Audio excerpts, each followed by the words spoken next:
বিপদ কি আল্লাহর পরীক্ষা নাকি আমাদের নিজের কাজের ফল? আসসালামু আলাইকুম প্রিয় দর্শক, আজ আমরা এমন একটি বিষয় নিয়ে কথা বলবো যেটা নিয়ে অনেকেই বিভ্রান্ত হন। কুরআনে এক জায়গায় আল্লাহ বলেন, তিনি মানুষকে বিপদ দিয়ে পরীক্ষা করেন। আবার অন্য জায়গায় বলেন, মানুষের ওপর যে বিপদ আসে তা তার নিজের হাতের কামাই। তাহলে প্রশ্ন হল, বিপদ কি আল্লাহ দেন নাকি আমরা নিজেরাই ডেকে আনি? কুরআনের দুটি আয়াত। ১, পরীক্ষা হিসেবে বিপদ।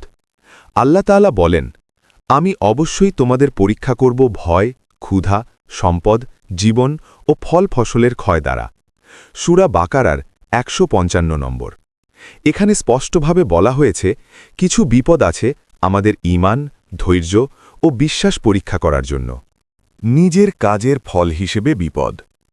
আল্লাহ বলেন, তোমাদের উপর যে বিপদ আসে তা তোমাদের হাতের কামাই। সূরা শুরা ৩০। অর্থাৎ অনেক বিপদ আসে আমাদের পাপ, অবহেলা ও ভুল সিদ্ধান্তের কারণে।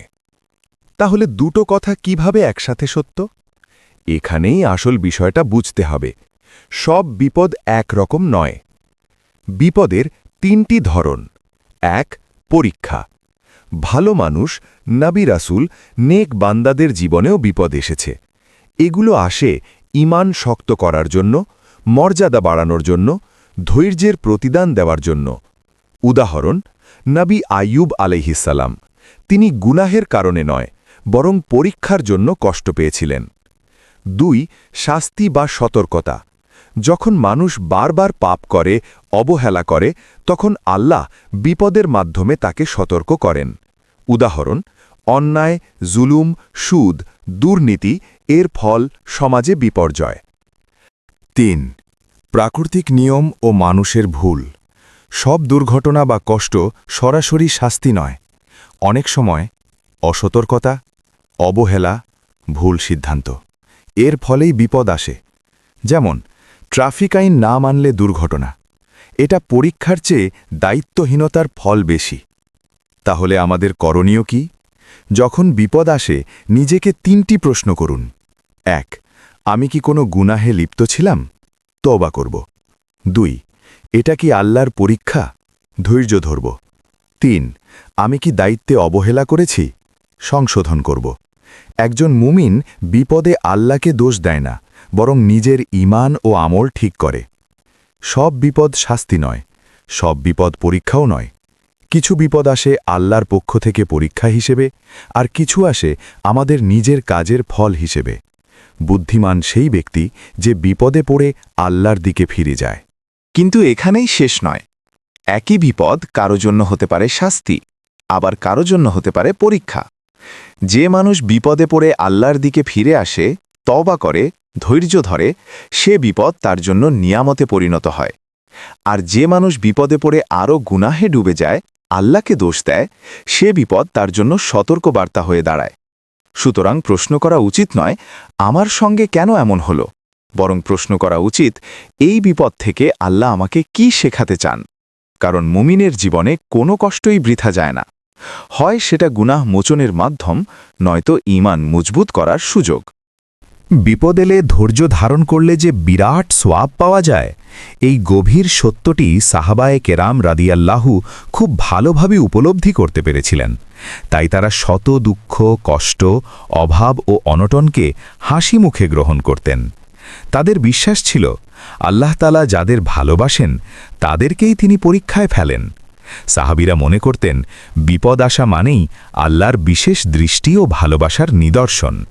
এ কারণেই ইতিহাসে এমন এক ঘটনা পাওয়া যায়, একবার দীর্ঘদিন কোনো বড় বিপদ না আসায় সাহাবীরা চিন্তিত হয়ে নবীজি মুহাম্মদ সাল্লাল্লাহু আলাইহি ওয়াসাল্লামের কাছে এসে প্রশ্ন করলেন, হে আল্লাহর রাসূল, আল্লাহ কি আমাদের থেকে মুখ ফিরিয়ে নিয়েছেন?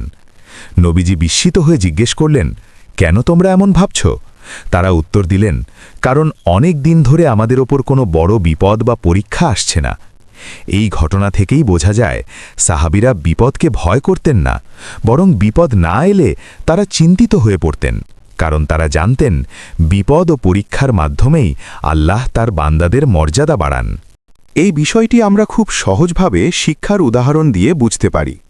ধরুন, একজন শিক্ষার্থী এসএসসি পরীক্ষায় পাশ করার পর এইচএসসি পরীক্ষায় অংশ নেয়।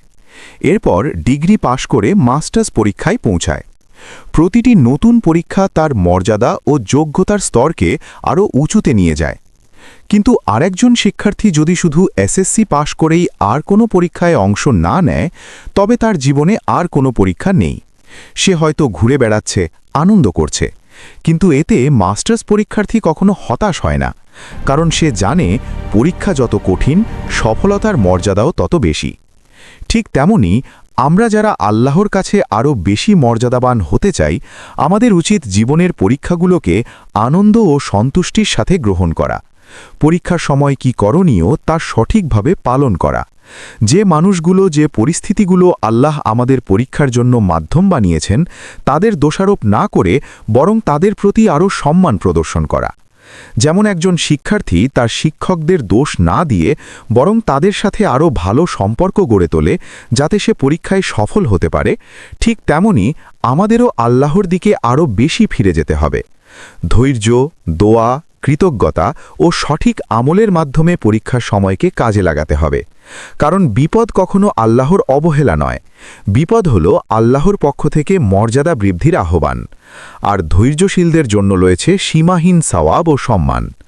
আল্লাহ আমাদের সবাইকে সঠিকভাবে বোঝার তৌফিক দিন। আমিন।